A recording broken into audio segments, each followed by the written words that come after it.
Hello everybody, Shoreside Sanctuaries. I'm going to show you guys how to use the espresso machine here today. So we're going to try to keep this as simple as possible. If you know how to use it, fine, that's great. Just to show you some basics about the espresso machine, you've got your grinder, which you guys do not need to touch this at all. We have it honed in perfectly, so the grind size doesn't need to be touched. Your hopper's up here with your beans in it, which will be full. And then you've got your portafilter. This is where the grinds are going to come out, your tamper, and then where the coffee comes out. So I'm going to put this down so I can show you how to use it. Oh, one other thing. This is the water tank. Very important to make sure that there is water in here. You want it to never go below this line, otherwise it's going to make a really nasty sound and can burn out the pump. So we'll try to make sure it's full when you arrive, but if you could check it, that would be greatly appreciated. And then you get your knock box here for your grinds. So first thing first is typically you want to wake up a little bit early. You don't have to, but turn this guy on first. You're going to hit the power button, which is right up there. And then it's going to warm up a little bit. So first thing you're going to do is take your portafilter here. You're going to push it back.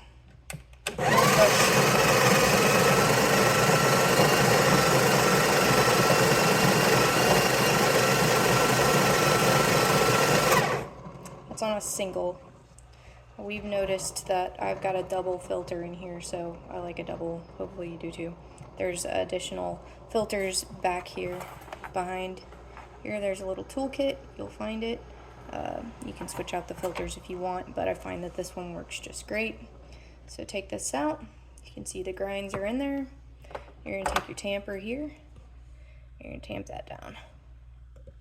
Well, because we just did a single on here, because the double overfills it, we're going to go ahead and put a little bit more so I can show you how to stop it. So push it in. When you get enough, push it again. You'll hear it click. Super simple.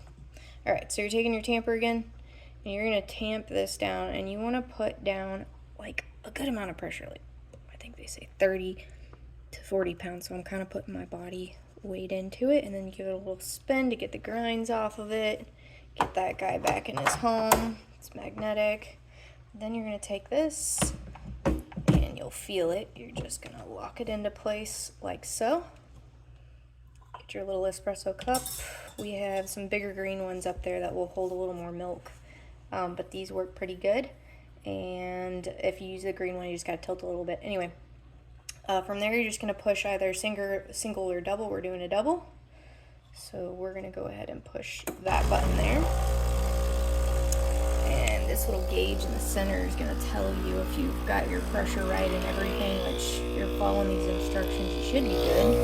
But when it's in this gray zone in the middle, you're good. Get your coffee going. Alright, next up, I'm going to show you guys how to froth your milk, because that is how you get a good latte. We've got this little guy over here. This is for hot water, so if you want a cup of tea or something like that, you can turn that on, and this little spigot here will release some hot water for your tea. We also have an electric kettle you can use also. But what we're going to do is use this guy, which is the milk frother steamer. So I am going to, I don't know if I can, so I'll set this back down over here so you can still see. This is not an advertisement for Horizon milk. We just like it. It is whole milk. We keep our pitchers in the refrigerator because we think it helps make the milk froth better. And you're going to want to put quite a bit in here, like half a cup or more. Otherwise, it kind of spits around in the pitcher and it's harder to froth. So get your milk poured.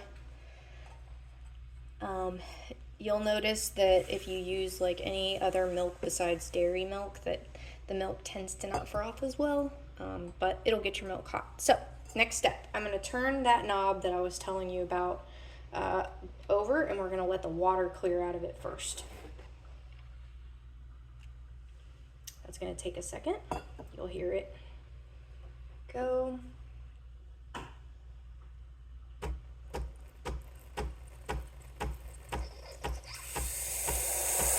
Alright. See, there's it's not water coming out of it. So you get about 8 seconds typically, but you don't have to do that. So you're going to tilt your pitcher a bit and then turn this back on. Get the tip of the wand in there. And then you're going to want to get a good roll on the milk, and I'll show you. You want it to start kind of rolling in there like this. And it should sound like kind of like paper tearing, not like a high-pitched squeal. I mean, you can do it like that, it'll get hot, but not good on your ears. So you just want to let this go until like you almost can't touch the bottom of the pitcher anymore, especially if you like a good hot cup of coffee. All right, I'm gonna put this down and turn this off.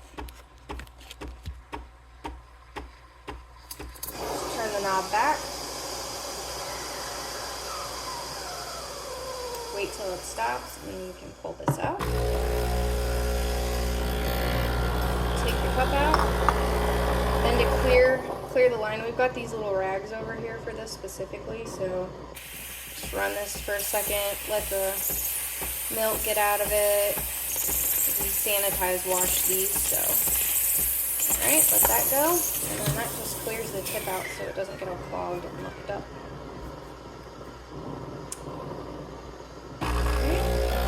Turn this guy off. It's done. Then you're going to pour this into here. There you have it. Got your latte at Shoreside Sanctuaries. Thank you guys and enjoy your stay.